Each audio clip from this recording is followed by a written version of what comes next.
Le Grand Matin Sud Radio. La vie en vrai. 6h39, la vie en vrai, des questions pour bien démarrer la journée. La reprise et la rentrée scolaire, on parle de nouveau de prévention contre le harcèlement scolaire.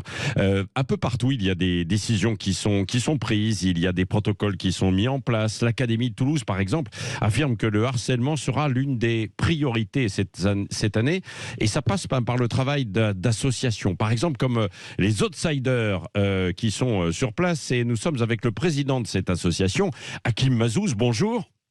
Bonjour. Bonjour. Parce que il y a toujours cette question du harcèlement à l'école.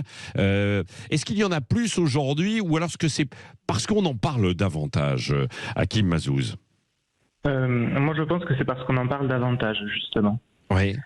Donc, on donne la capacité aux enfants et aux nombreuses victimes avant qui restaient dans le silence de pouvoir déjà se rendre compte qu'ils subissent du harcèlement et ensuite d'aller en parler. Bon, alors comment vous allez faire en cette rentrée pour essayer de prévenir et d'anticiper ce harcèlement scolaire?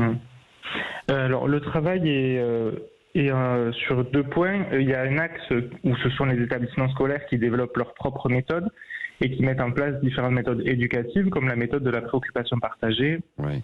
qui mettent des moyens humains et financiers, qui constituent une équipe de professionnels dans l'établissement qui sont formés pour accompagner et soutenir les victimes et faire stopper justement les violences qui viennent de la part des intimidateurs. Oui. Et puis ensuite, nous, il y a l'association, qu'on est sur la région toulousaine et les départements limitrophes, et là, nous, on propose, en lien avec les familles, de faire du tutorat, c'est-à-dire un accompagnement gratuit où les familles, soit des harceleurs, soit des victimes, nous contactent pour accompagner leur enfant pendant 1 an. Oui. De manière gratuite. Oui. L'un des problèmes, tout de même, Hakim Mazouz, c'est la détection aussi, chez les gens qui sont victimes de harcèlement. Alors, certains en ont conscience, et puis il y a des élèves qui ne comprennent pas précisément. Le but, vous, c'est de leur faire prendre conscience, de leur dire, mais attendez, si vous ne vous sentez pas bien et que vous sentez que certains élèves vous harcèlent, il faut venir et nous parler, quoi, bien sûr.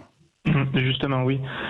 À partir du moment où il y a un enfant qui se sent mal justement dans l'établissement parce qu'il a été moqué, parce qu'il se sent moqué, il se sent victime de quelque chose, il faut qu'il en parle.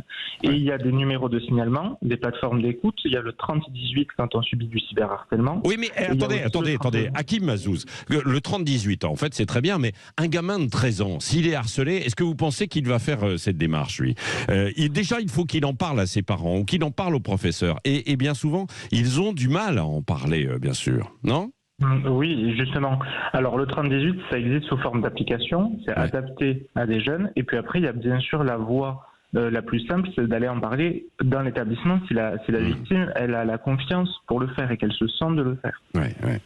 C'est ça, mais il faut les mettre en confiance pour qu'ils parlent.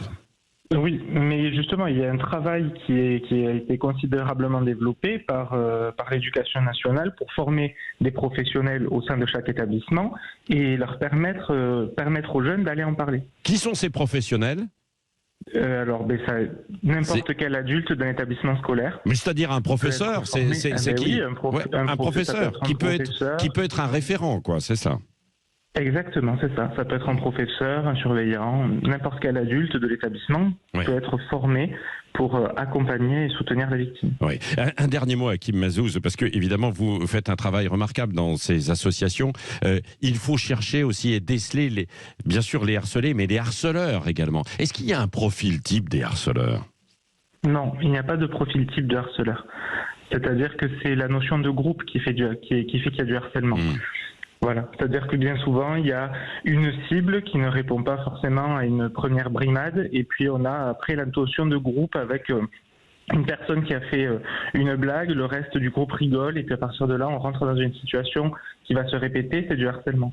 Il n'y a pas de profil type, justement, de harceleur. Oui, bon, c'est ça. Bon, donc, vous le dites, et là, en dehors de votre association spécifiquement à Toulouse, vous donnez, si vous aviez un conseil à donner aux parents qui vous écoutent ce matin sur le harcèlement, que faire? C'est de faire confiance en chaque professionnel de l'établissement où il y a son enfant, et c'est de ne pas hésiter d'aller en parler et de faire en sorte qu'aucune situation ne soit laissée sans traitement. Oui, c'est ça. Merci à Hakim Mazouz, président de l'association Les Outsiders, la lutte contre le harcèlement, association à Toulouse et c'est vrai un peu partout sur tout le territoire. Il est 6h44. Bon réveil à vous sur Sud Radio.